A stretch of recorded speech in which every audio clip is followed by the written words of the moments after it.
চাঁপাইনবাবগঞ্জে প্রায় ২ শতাধিক গ্রাহকের ৫ কোটি টাকা হাতিয়ে পলাতক জৈতা কনজ্যুমার কোঅপারেটিভ সোসাইটি লিমিটেডের ব্যবস্থাপনা পরিচালক আব্দুল সাদেক বাচ্চুকে গ্রেপ্তার ও অর্থ ফেরত সহ নিরীহ মানুষদের হয়রানি বন্ধ এবং সুষ্ঠু তদন্তের দাবিতে সংবাদ সম্মেলন হয়েছে।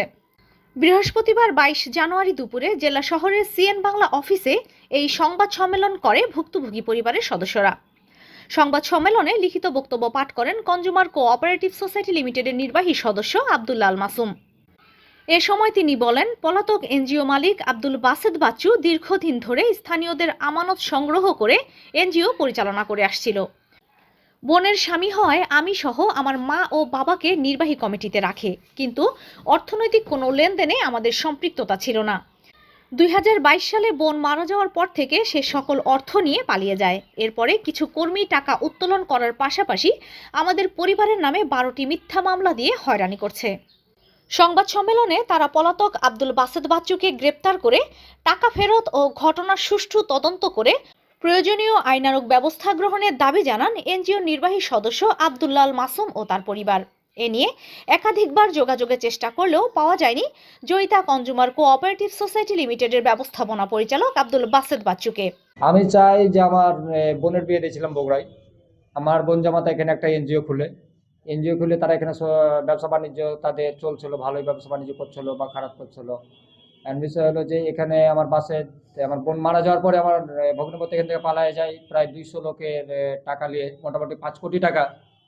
এখন এই টাকাগুলো সম্পূর্ণ যারা বাদী আছে, যারা বাদী হয়ে মামলা দিয়েছে, আমাদেরকে এই যে কিছু সদস্য মানে আপনার একটা সমিতি খোলার জন্য যে আপনার সদস্যর সই স্বাক্ষর লাগে, এই সই স্বাক্ষরগুলো আমরা দিয়েছিলাম যে বোন জামাইতা বা বোন আমার যদি ভালো থাকে বাই থাকে তাহলে সেক্ষেত্রে আমরা দিয়েছিলাম এই মর্মে।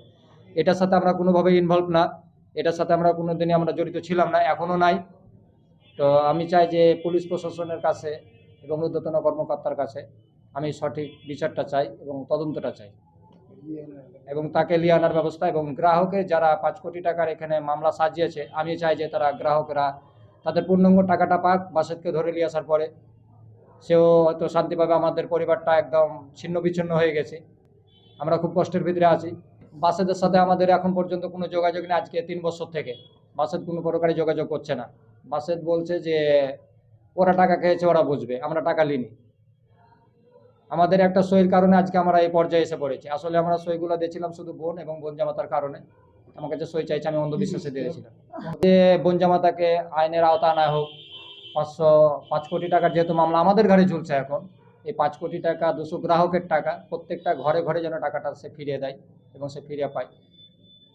আদিতি দেওয়ান, সিএন বাংলা নিউজ ডেস্ক।